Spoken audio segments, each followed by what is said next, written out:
हाँ बच्चों, मैं हूं आनंद सर और आपका एग्जाम पाठशाला बाय आनंद सर पे स्वागत करता हूं।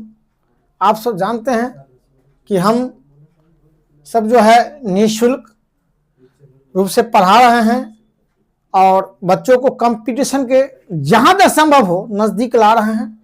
अगर मेरे चैनल को सब्सक्राइब करते हैं और इसको पढ़ते हैं तो निश्चित रूप से बहुत जल्दी आप अपने एग्जाम के करीब आ जाए, मतलब मंजिल के करीब आ जाएंगे, क्योंकि हम वही क्वेश्चन लाते हैं जो आपको पूछा जाता है एग्जाम में और इसका डिटेल्स भी पढ़ाते हैं। साथ ही साथ आप सबके सुविधा के लिए एमसीक्यू भी लाते हैं। एमसीक्यू मैं जब पढ़ाता हूं तो सिर्फ आंसर नहीं बताता हूं बल्कि उसका डिस्क्राइब के साथ में कोशिश करता हूं आपको बताएं। तो चलिए, बायोलॉजी का मैं एमसीक्यू, ये एमसीक्यू है पाचन तंत्र, पाचन तंत्र से संबंधित है और इसका एमसीक्यू हम लाते हैं। देखिए, पाचन तंत्र 25 एमसीक्यू है और डिटेल्स के साथ। नेक्स्ट कीजिए, क्वेश्चन शुरुआत है, भोजन का पाचन सबसे पहले शुरू कहां होता है? तो आप जानते हैं कि भोजन हम कहां खाते हैं? पहले शरीर में के मुंह में खाते हैं। तो मुंह कहां है? मुंह में। क्योंकि मुंह में दो चीजें, तो पहले भोजन को तोड़ देते हैं छोटे छोटे टुकड़ों में, तो ये महीन कर देते हैं और वहां होता है पेरोटी ग्रंथि। अब पेरोटी ग्रंथि से निकलती है टाइलिन। क्या होता है यहाँ पे? पैरोटिक ग्रंथि होती है मुंह में। कहां पे? ग्रंथि में। और इसमें क्या होता है? पेरोटिक ग्रंथि में टाइलिन नामक जो एंजाइम होता है, टाइलिन नामक क्या होता है? टाइलिन नामक एंजाइम होता है जो उसको क्या करता है? भोजन को पचाता है। तो उसमें क्या पचाता है? पहले कार्बोहाइड्रेट को, यानी कि मॉल्ट को, जो है मल्ट मतलब स्टार्च को पचाने का काम करता है। ठीक है, मतलब मल्टेन बदलता है स्टार्च को। चलिए अब आगे की, ये अमाशय तो दूर है, पहले हम मुंह की बात करते हैं। मुंह से पाचन का शुरुआत होता है। चलिए, लार में कौन सा एंजाइम पाया जाता है? अभी मैं बताया था कि जो क्या है, ये ट्रिप्सिन नहीं होगा, पेप्सिन नहीं होगा और रेनिन नहीं होगा। एक एमाइलेज भी पाया जाता है। एमाइलेज, क्योंकि उसमें टाइलिन होता है और एमाइलेज दोनों होता है। ठीक है, तो इसका एमाइलेज हो जाएगा। पेप्सिन जो है, पेप्सिन प्रोटीन बदलता है, आपको यहां नहीं मिलेगा। ट्रिप्सिन छोटी आती मिलेगा और पेप्सिन जो है आपको अमाशय में ये निकलता है और रेनिन भी आपका अमाशय। ये सब क्या हो गया? अमाशय। ये भी अमाशय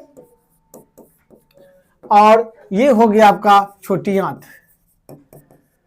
चलिए नेक्स्ट, अब आगे देखिए, वयस्क मनुष्य में दांतों की कुल संख्या कितनी होती है? गौर से ध्यान दीजिए, ये क्वेश्चन पूछा जाता है, भले ही ये नहीं पूछा जाएगा, इसके अगेंस्ट जो है थोड़ा विस्तार करेंगे। तो मनुष्य में दांतों की कुल संख्या कितनी होती है? तो हम जानते हैं कि मनुष्य में दांतों की कुल संख्या 32 होती है। 16 जो है नीचे जबड़े में और 16 ऊपर जबड़े में। लेकिन एक और चीज, मनुष्य के शरीर में मुंह में जो दांत दो बार निकलता है, एक होता है अस्थाई दांत, एक होता है दूध वाला। दूध वाला दांत जो होता है ना, ये दूध वाला दांत जो होता है वो कितना होता है? 20 होता है। और अस्थाई दांत जब दूसरा बार निकलता है तो 32 होता है। ये बात जो दांत है जो है 32 जो लास्ट में होता है वो नहीं टूटता है, लेकिन दूध वाला दांत जो है 6-7 साल के बाद टूटना शुरू हो जाता है। ठीक है, अब आगे ये भी नहीं होगा। चलिए, सबसे बड़ा पाचन ग्रंथि कौन सा है? तो देखिए, यकृत दिया हुआ है, अग्न्याशय दिया हुआ, अमाशय दिया हुआ है और लार ग्रंथि दिया हुआ है। तो उसमें सबसे बड़ा पाचन ग्रंथि जो है कौन सा है? यकृत है। इसका वजन करीब करीब होता है 1.5 केजी से लेकर के लगभग 2 केजी तक। ठीक है, चलिए अब नेक्स्ट, अब ये क्या है? छोटी आंत का सबसे लंबा भाग क्या होता है? तो हम जानते हैं कि छोटी आंत को हम 3 भाग में बांटते हैं। 3 भाग में कौन कौन सा है? तो सबसे पहले डुओडेनम हो गया, जेजुनम हो गया और इलियम हो गया। ये तीनों जो है छोटी आंत का भाग हुआ, सबसे पहले क्या होता है, ऊपर में जो अमाशय से लगा होता है डुओडेनम होता है, इसके बाद बीच में जेजुनम होता है और बाद में इलियम होता है। तो इलियम जो होता है ये सबसे बड़ा और लंबा होता है, लगभग 3 मीटर का होता है। डुओडेनम 25 cm का होता है, ठीक है, और ये यू आकार का होता है, ठीक है, और जेजुनम बीच में होता है। नेक्स्ट, इसके बाद है वसा का पाचन किसके द्वारा होता है। तो देखिए शरीर में कार्बोहाइड्रेट, वसा और प्रोटीन का पाचन होता है, जिसके लिए अलग अलग जो है एंजाइम निकलता है, ठीक है। तो वसा का पाचन एमाइलेज हो गया, पेप्सिन हो गया, ट्रिप्सिन हो गया, तो ये सब नहीं। ये जो है पेप्सिन जो है प्रोटीन को पचाता है, ट्रिप्सिन भी प्रोटीन के लिए है, पाचन करता है, एमाइलेज जो है कार्बोहाइड्रेट के लिए, ये लाइपेज जो है ना ये वसा को पचाता है, लाइपेज वसा को पचाता है। नेक्स्ट, पित्तरस का, पित्तरस कहां होता है, मतलब पित्ताशय जो पित्ताशय से पित्तरस निकलता है, यानी कहां से निकलता है, पहले जमा होता है पित्ताशय में और ये यकृत से निकलता है पित्तरस। देखिए क्या है, पित्तरस कहां से निकलता है, तो यकृत से निकलता है, जमा कहां होता है पित्ताशय में, और पित्ताशय से जो एक नलिका होती है वहां से निकल के डुओडेनम यानी छोटी आंत में पहुंचती है। तो क्या है, पित्तरस कहां से बनता है, तो पित्तरस यकृत से बनता है, अग्न्याशय से नहीं होगा, अमाशय से नहीं होगा, ग्रसनी नहीं होगा। बिल्कुल, चलिए अब आगे नेक्स्ट जो है 8वां क्वेश्चन है, भोजन को आगे बढ़ाने की क्रिया क्या कहलाती है। जब हम भोजन करते हैं तो ग्रसनी यानी फेरिंक्स में जाता है, अब फेरिंक्स के बाद ईसोफेगस में जाता है। ईसोफेगस एक लंबा आहार नाल होता है, या उसको आहार नाल बोलेंगे, और भोजन क्या होता है ईसोफेगस में क्रमाकुचन, एक बार सिकुड़ेगा एक बार फैलेगा। तो सिकुड़ने और फैलने की क्रिया को क्या बोलेंगे, पेरिस्टालिसिस। क्या बोलेंगे, इसको सिकुड़ने और फैलने की क्रिया होती है क्रमाकुचन, यानी उसको हम कहेंगे पेरिस्टालिस। अब पेरिस्टालिस के अनुसार जो है ये भोजन जो है ये ग्रास नली, जिसको हम ईसोफेगस कहते हैं, इसी की प्रक्रिया से लेकर के जो अमाशय तक भोजन पहुंचता है। नेक्स्ट, विटामिन बी12 का अवशोषण कहां होता है, तो विटामिन बी12 का शोषण पेट में होता है, जेजुनम में होता है, इलियम में होता है, कोलन में होता है। तो इलियम में विटामिन बी12 का अवशोषण होता है। नेक्स्ट, तो ट्रिप्सिन एंजाइम किसे पचाता है, ये क्वेश्चन कितना 10 नंबर है। ट्रिप्सिन, ट्रिप्सिन देखिए, ट्रिप्सिन मतलब कहां निकलता है, पहले देखिए तो ट्रिप्सिन निकलता है छोटी आंत, ठीक है, और ट्रिप्सिन क्या होता है, भोजन को इसको पचाता है, वसा, प्रोटीन को ट्रिप्सिन पचा देता है, ठीक है। आगे चलिए, नेक्स्ट,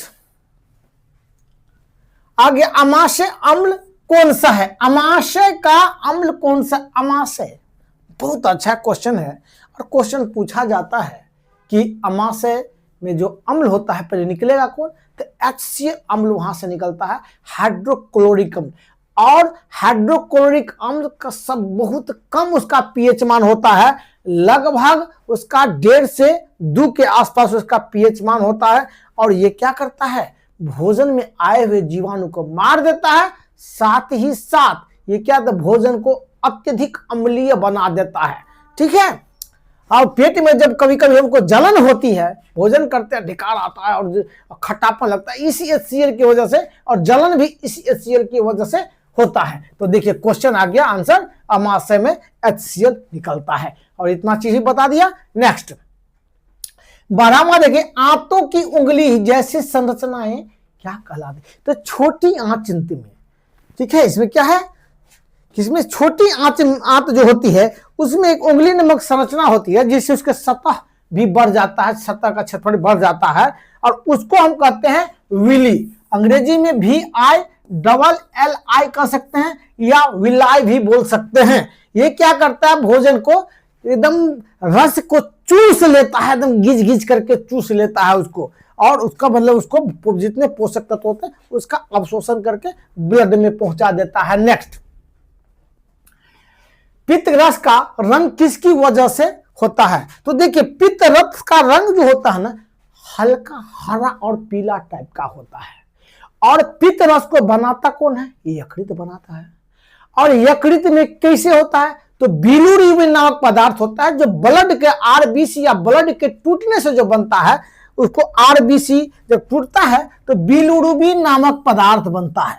अब बिलिरुबिन नामक पदार्थ जो है यकृत बनाता है और उसको कहां ले जाता है? जमा करने के बाद पित्ताशय में ले जाता है। और इसी बिलिरुबिन की वजह से जो पित्त रस का रंग जो है हल्का हल्का पीला और हल्का हरा होता है। ठीक है, और हम समझ रहे हैं ये बिलिरुबिन अगर यकृत का खराब हो जाता है और ये पित्त रस अगर नहीं बन, बिलिरुबिन अगर एकत्र होकर के पित्ताशय में जमा नहीं होता है या उसका बनना कम हो जाता है तो उसी से हमारे शरीर में जो है पीलिया नामक बीमारी जिसको हम जॉन्डिस बोलते हैं हो जाता है, पूरा शरीर में चला जाता है, जमा हो जाता है। ये बिलिरुबिन चला जाता है तो पीलापन होने लगता है, आंख देह सब पीला, और उसको हम जॉन्डिस बोलते हैं। चलिए नेक्स्ट, पेट में कौन सा पाचक रस एवं हार्मोन बनता है? पेट में क्या करता है सॉरी कौन सा अंग पाचक रस एवं, हाँ पेट में नहीं है, कौन सा अंग पाचक रस एवं हार्मोन दोनों बनाता है? बहुत अच्छा क्वेश्चन है। एक हो गया यकृत, एक हो गया अमाशय, एक हो गया बड़ी आंत, एक हो गया आग्नेयाशय। तो देखिए इसमें बहुत ही महत्वपूर्ण है एक, ये क्या है? आग्नेयाशय। इसको पेनक्रियाज भी बोलेंगे। पेनक्रियाज में एक क्या होता है, इसमें पाचक रस बनता है, साथ ही साथ इसमें क्या होता है? हार्मोन का स्राव होता है जैसे इंसुलिन। तो बहुत महत्वपूर्ण है, इसमें इंसुलिन निकलता है और इंसुलिन बीटा कोशिका से निकलता है। ये हमें हमेशा याद रखना, कोई क्वेश्चन में बराबर पूछा जाता है कि इंसुलिन का स्राव किस कोशिका से होता है? तो बीटा कोशिका से होता है। और ये अगर इंसुलिन की कमी होने से क्या होता है? तो जब कम स्राव होता है तो डायबिटीज हो जाता है। और ये दोनों ही क्वेश्चन पूछा जाता है। चलिए नेक्स्ट क्या है? नेक्स्ट में पेट में पेप्सिन किसे पचाता है? पेट में पेप्सिन किसे पचाता है? तो देखिए वसा हो गया, प्रोटीन, जल हो गया और खनिज हो गया। तो पेप्सिन जो है प्रोटीन का पाचन करता है। ठीक है, चलिए नेक्स्ट, आंतों में अवशोषण मुख्यतः कहां होता है? तो कोलन हो गया, पेट हो गया, छोटी आंत हो गया और दांत हो गया। तो देखिए पेट में जो पचे हुए भोजन होते हैं जो पूरा का पूरा लुगदी और मिहीन बना देता है और अर्ध तरल बना देता है, वो क्या होता है जब छोटी आंत में जाता है तो छोटी आंत में जाने के बाद क्या होता है उसके सारे पोषक तत्व को जो है वो विलाय के माध्यम से चूस लेता है और ब्लड में पहुंचा देता है। तो ये हो गया छोटी आंत। और कोलन जो है वो मुख्यतः जल का जो है अवशोषण करता है। चलिए नेक्स्ट, अब क्या है? मल का पानी कौन अवशोषित करता है? अभी मैं बताया हूं कि जब भोजन छोटी आंत से बन के बाद जब जाता है बड़ी आंत में तो बड़ी आंत में क्या होता है? पानी भोजन गीला होता है और तरल अवस्था में होता है, वहां जाकर के पानी का अवशोषण हो जाता है। इसीलिए आंसर होगा बड़ी आंत। इसी बड़ी आंत में जब कभी खराबी आ जाती है तो क्या होता है? वहां पे पेट खराब हो जाता है और देखते हैं कि पैखाना पतला होना शुरू होता है, उसको बोलते हैं पेट खराब होना। तो फिर डॉक्टर के पास जाते हैं और दवा देते हैं। तो इसी छोटी आंत में बड़ी आंत में जो पानी के अवशोषण की क्रिया को बढ़ा देता है तो मेरा पेट ठीक हो जाता है। नेक्स्ट, यह है दांतों का कठोर भाग क्या कहलाता है? तो दांतों का कठोर भाग हम बताए थे कि दांत का जो चमकता हुआ भाग है जो उसको हम क्राउन बोलेंगे, और क्राउन का जो ऊपरी भाग होता है, ये ऊपरी भाग जो हमें चमक रहा है वो बहुत कठोर होता है और शरीर का सबसे कठोरतम भाग होता है। यही जो चमकता हुआ दांत में होता है उसका नाम है इनामेल। इनेमेल कहिए, इनामेल कहिए। जो कहिए, लेकिन इनेमेल जो होता है वही चमकता, बहुत कठोर होता है और कठोरतम से कठोरतम को तोड़ देता है। तो क्या होगा आंसर? डेंटिन। डेंटिन तो ये है दांत के इनेमेल के अंदर वाले भाग होते हैं डेंटिन, उसके अंदर वाले भाग होते हैं पल्प। क्योंकि पल्प में क्या होता है, पल्प से दांत को जो है पोषण तत्व मिलता है, क्योंकि पल्प में नस तक आता है, नस और शीरा दोनों आया रहता है, और इससे ब्लड से जो है ये ब्लड की आपूर्ति होती है इसमें, और यहीं से जो पोषक को ग्रहण करता है, और ये हो गया डेंटिन। हम देखते हैं कभी कभी कि दांत में हमको सिहरन आना शुरू हो जाता है, तो डॉक्टर में बताता है कि आप जो है सेंसिटिव हो गया ज्यादा दांत, और अलग से पेस्ट लगाइए ना। तो देखिए संवेदनशीलता, तो ये जब घस जाता है एनामेल तो क्या होता है, डेंटिन आ जाता है ऊपर से। चलिए नेक्स्ट, पाचन नली की लंबाई लगभग कितनी होती है? तो देखिए पाचन नली की लंबाई वैसे तो आदि पे थोड़ा डिपेंड करता है, कौन कितना लंबा चौड़ा है उस पर डिपेंड करता है, लेकिन मुख्यतः जो है 7 मीटर 6 मीटर ऐसा दिया रहता है। लेकिन इस क्वेश्चन के अनुसार आपका होगा 7 से 9 मीटर जो है जो आंत की जो है किसका, पाचन नली की लंबाई, पाचन नली की लंबाई होता है। चलिए नेक्स्ट, ये विटामिन के किससे अवशोषित होता है? तो विटामिन के जो है याद रखिए किससे, तो वसा से, जल से, प्रोटीन से, और इसे तो वसा से विटामिन के जो है अवशोषित होता है। चलिए नेक्स्ट, अब आपका 22वां नंबर है, शरीर में पित्त का कार्य क्या है? मैं आपको पित्त का कई बार बता चुका हूं कि पित्त जो है क्या करता है, कहां से निकलता है? तो प्रोटीन का पाचन करता है, वसा का इमल्सीकरण करता है, कार्बोहाइड्रेट का अवशोषण करता है, जल का निर्माण करता है। देखिए वो क्या करता है, तो हम जानते हैं कि जो इससे पहले अमाशय में HCl मिला रहता है। HCl में क्या होता है, कार्बोहाइड्रेट, ये इसका बहुत ज्यादा अम्लीय होता है, और ये जो है ये पित्त जो होता है वो क्षारीय होता है, अल्काइन होता है। तो जब ये पित्त कहाँ मिलता है, ड्यूओडेनम में जाकर के मिलता है, और जब जाता है तो उससे पहले भोजन क्या रहता है, अम्लीय रहता है। तो उस अम्लीय को सबसे पहले क्षारीय बना देता है और लेवल मिला दे पचने लायक बना देता है, यानी कि भोजन का वसा उसमें होता है, वसा का इमल्सीकरण कर देता है। ये कौन? तो लिखेंगे कि पित्त जो है वसा का इमल्सीकरण कर देता है। चलिए, ताकि पचने लायक हो जाए। ठीक है, नेक्स्ट, अपेंडिक्स कहाँ स्थित होता है? मैं आपको बता रहा हूं कि अपेंडिक्स जो है सबसे पहले होता क्या है, तो जब बड़ी आंत होती है तो बड़ी आंत और छोटी आंत के जो जोड़ होता है उसके पास सीकम होता है, पतला सा नली, और उसी के पास एक बाहर निकला हुआ भाग होता है जो बड़ी आंत से बाहर निकला हुआ, एक ऐसे करके मान के चलिए, ये है ऐसे करके निकला हुआ चीज होता है, जो इधर तो भोजन ऐसा होता है, इसको अपेंडिक्स बोलते हैं, जो बाहर से बंद रहता है।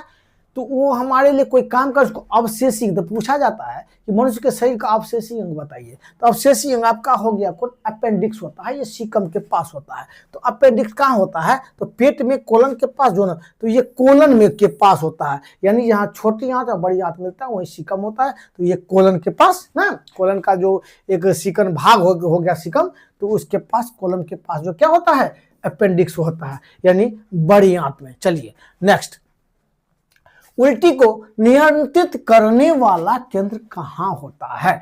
तो देखिए उल्टी को पेट से बाहर जो भोजन निकल जाता है उसको नियंत्रित कहाँ से किया जाता है, तो उसको मस्तिष्क से किया जाता है। और देखिए कैसे उल्टी होता है, तो मैं आपको बताया था कि अमाशय, जब हम पहले ईसोफेगस भोजन करते हैं तो ईसोफेगस से कहाँ जाता है, तो अमाशय में जाता है। तो अमाशय में ऊपर में जो कार्डियक भाग होता है, तो कार्डियक भाग में थोड़ा सा ढक्कन की तरह हो जाता है, दोनों ओर से जुड़ जाता है, तो ये इसको कार्डियक इंस्फिक्टर बोलेंगे। तो इंस्फिक्टर क्या होता है, जब भोजन कर लेते हैं तो बंद कर देता है, ग्रास नली, ये जो ईसोफेगस नली को बंद कर देता है, यानी पेट से में तो भोजन आने देता है ऊपर से, और अमाशय में ये ईसोफेगस है, लेकिन जो है ईसोफेगस से पुनः यकृत से जो भोजन उसमें ये यकृत नहीं, सॉरी, अमाशय से पुनः ग्रास नली में भोजन नहीं जाने देता है, और उसको नियंत्रित करता है कौन, मस्तिष्क। यानी ये कहा जाता है कि मस्तिष्क जो है उल्टी को नियंत्रित करने वाला केंद्र होता है। नेक्स्ट, अब यह भोजन को छोटी इकाइयों में तोड़ने की प्रक्रिया क्या करता है, क्या कहलाता है? तो मैं बता दूं, जब हम भोजन करते हैं तो याद रखिए कि हम जटिल अणु को खाते हैं, जैसे कार्बोहाइड्रेट, प्रोटीन, वसा, ये सब क्या है। जैसे भोजनी करते हैं तो हम पॉलीसेकेराइड कार्बोहाइड्रेट खाते हैं, लेकिन भोजन हमारा इस रूप में नहीं पचा पाएगा, उसको छोटे से जो है सबसे मोनोसेकेराइड बदलेगा सबको, जैसे कि जो कार्बोहाइड्रेट है उसको ग्लूकोज में बदलेंगे। अब ग्लूकोज जो है सबसे छोटा अणु होता है कार्बोहाइड्रेट का। उसी प्रकार प्रोटीन जो होता है, प्रोटीन पच करके, पहले प्रोटीन बना किसका होता है, तो एमिनो अम्ल का बना होता है, और पचने के उपरांत जो है ये प्रोटीन टूट करके सबसे छोटे भाग एमिनो अम्ल में बदल जाता है, और वसा भी वैसा ही बदलता है बाद में, इसका ग्लिसरॉल बदल जाता है। तो जब सबसे छोटा अणु हो जाता है तो उसको हम बोलते हैं, और उसके बाद से हमारा पाचन होता है उसके, क्योंकि डायरेक्ट तो हमारा प्रोटीन या कार्बोहाइड्रेट पचेगा नहीं, तो टूट के होगा। तो क्या कहता है कि छोटी इकाइयों में तोड़ने की प्रक्रिया को क्या कहेंगे, जो टूट जाता है उसी सारे प्रक्रिया को हम पाचन बोलेंगे, क्योंकि हम छोटे छोटे टुकड़ों में यानी मॉलिक्यूल बन जाएगा, तभी हमारा जो शरीर उसको पचा पाएगा और वहां से पोषक तत्व को ग्रहण कर। जैसे कि ग्लूकोज क्या है, मॉलिक्यूल में ये एक अणु है कार्बोहाइड्रेट का, जिससे हमको एनर्जी मिलती है, और ग्लूकोज में टूटने के बाद ही हमारा शरीर को ग्रहण कर सकता है। चलिए, तो अभी मेरा ये हो गया एमसीक्यू, अब आगे देखेंगे, फिर कोई एमसीक्यू लेंगे। आप पढ़ते रहिए और तैयारी करते रहिए। धन्यवाद।